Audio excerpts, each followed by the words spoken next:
Hey guys, welcome back to Old Guy Talks Money. In today's video, I'm going to share my experience trading options in the month of May.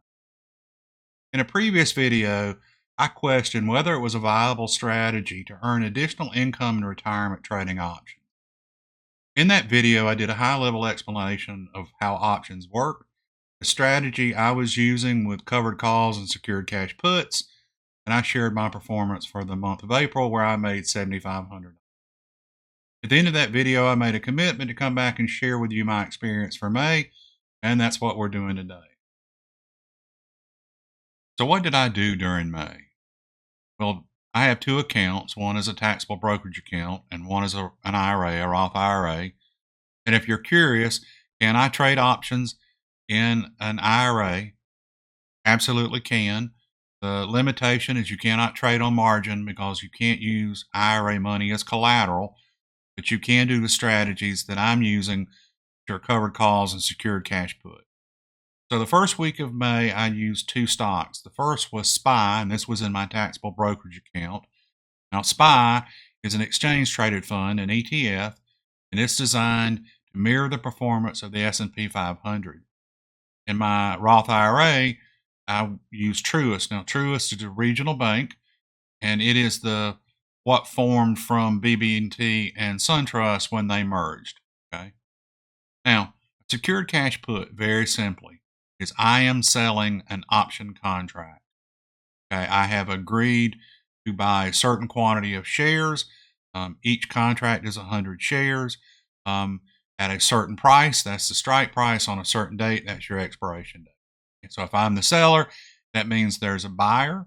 Okay, that buyer pays me a premium for what I have agreed to do. And if on the expiration date, closing price is above the strike price, buyer of that contract will not exercise his right. So he has a right, not an obligation. And he will not exercise that right. Shares will go unassigned.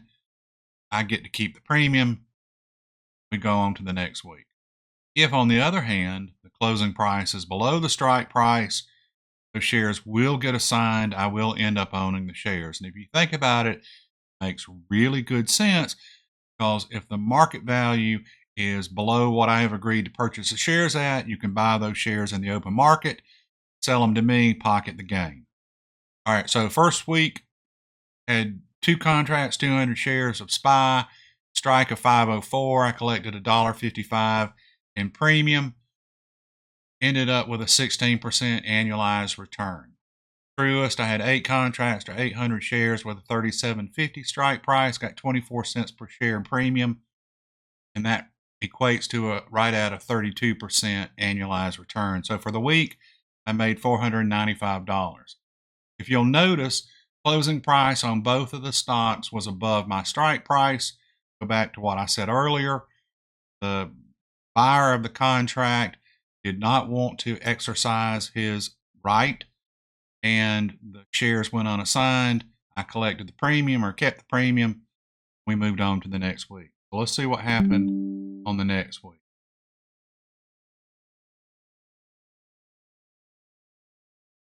All right, so week two was really the same thing as the first week. Same shares, SPY and Truist, same quantity, 200 and 800. Strike price had moved up because the market was increasing, so 512 and 38.50 respectively. Got a little bit better premium, $1.73 and 35 cents respectively. On an annualized basis, that equates to a 17.5% return and a 46.37% return on Truist. For that week, I made $619.34.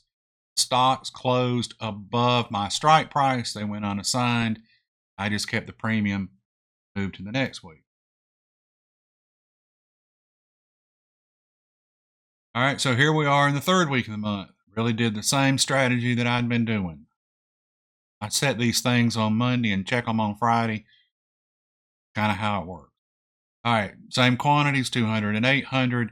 Strikes continued to move up on SPY. Truist was flat.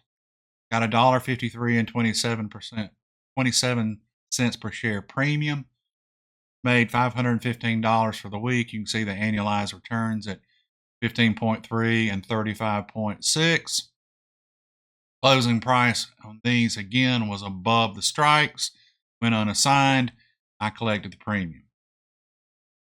Go to the next week. So the next week, I decided to change things up. SPY's getting expensive. You know, at $517 per share, 200 shares, you're well over $100,000 there. The other thing, if you'll look at my annualized returns, you know, I had a 15.92, a 17.5, and a 15.3. And not that those aren't good, but I really wanted to see, could I do a little bit better? So I started looking to see what was out there, and I decided to use the Qs. Now, the Qs, QQQ, is another ETF, so it's an exchange traded fund, but it is designed to mirror the NASDAQ, okay, the performance of the NASDAQ. Now, what did I like about it? Well, it was cheaper. The strike price was lower, okay, so that freed up some cash. Premiums were better, so I was going to earn a better return.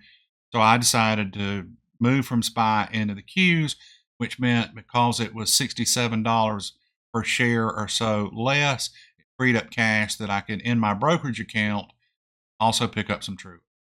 So QQQ at 450, I got $1.75, so I made a 20% return there. So again, 3 points, 300 basis points better, plus or minus, than what I had done first part of the month. So I was happy there. Truist, I went in at $39.50, got 25%, 25 cents per share. So a 32% there. I did the same thing just with 800 shares in my Roth IRA. For that week, I made $665. Now, this is where it gets a little interesting. The Qs, QQQ, closed higher than my strike. That contract, they did not get assigned. They did not get exercised. Look at where Truist closed. Truist closed at $38.40. So if you go back to my explanation of how secured cash work, whoever bought those contracts could go into the open market, buy shares at $38.40, turn around and sell them to me at $39.50, pocket 90 cents per share. That's exactly what happened. And at the end of that week, I ended up owning 1,300 shares of Truist. Guys, that's why it's so important when you do this that you only trade stock that you're willing to own for the long term. Okay? I don't know how long I'll have to sit on the sideline with Truist. I like the stock. I know the bank. I know the institution, and I'm comfortable holding it. But I would only do this if I was comfortable holding a share for the long term. Okay. Well, let's go to the last week. All right. So the last week, when I went and set my contracts, the strike price on Truist was lower than my basis. Okay. So in other words, they were not offering premium or higher than $39.50. I could have sold them at $39 or $38 and collected a small premium. I might have been able to not have those contracts exercised and just collect the premium. But the risk is if the market continues to go down, those contracts get exercised. You have to sell those in a covered call situation below your basis, and you would have lost money. So I decided to sit on the sidelines with Truist. Only did the Qs that week. So I did a 456 strike. I got $1.54 per share, right at a 17% return. For that week, I only made $306.66. Now, look at what happened there. Q closed at 450.71 below my strike price. The contract got exercised and shares got assigned.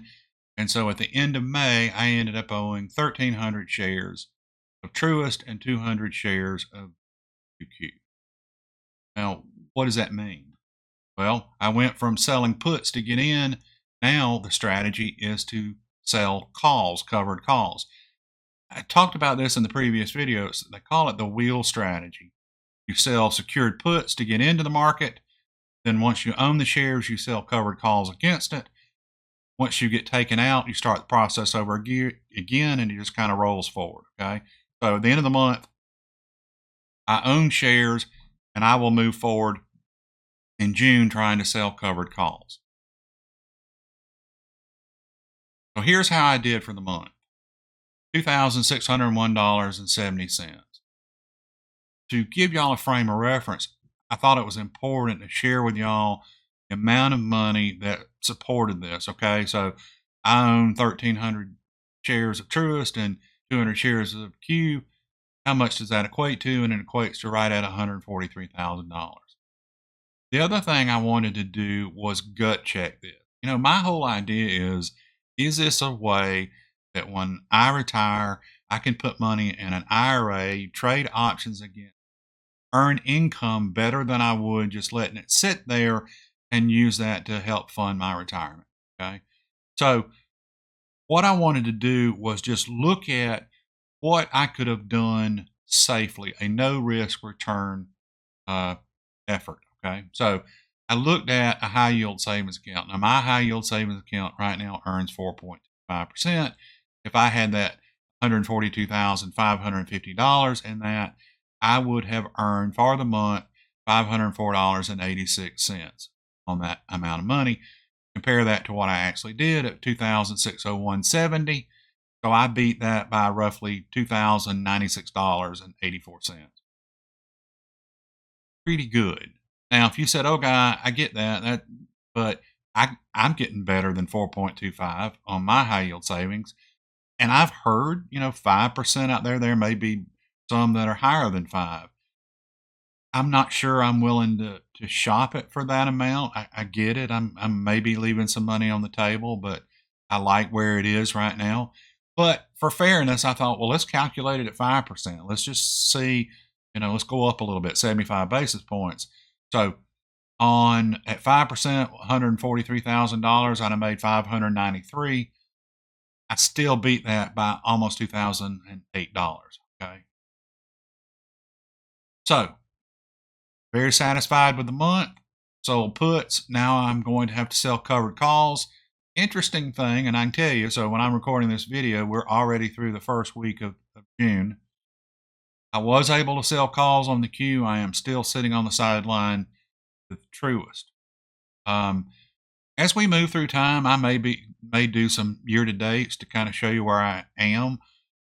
I started really working this strategy to see what I could do on an annual basis at the first of the year.